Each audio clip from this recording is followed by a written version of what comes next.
Papunta nga po pala kami sa market. Bibili kami ng ulam. Ang ulamin namin. So, andito kami ngayon sa Tinamba. Ako na pila dyan.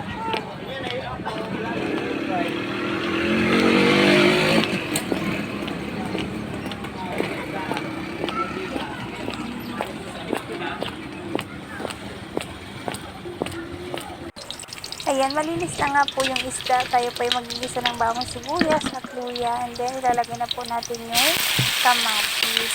At para po sa ating sinigang na isda. Ako nga po pala yung nakatukas sa pagluluto ngayong araw dahil ako po ay tapos na din sa aming pagli-lecture dahil ako po yung naka-first batch. Ayan po.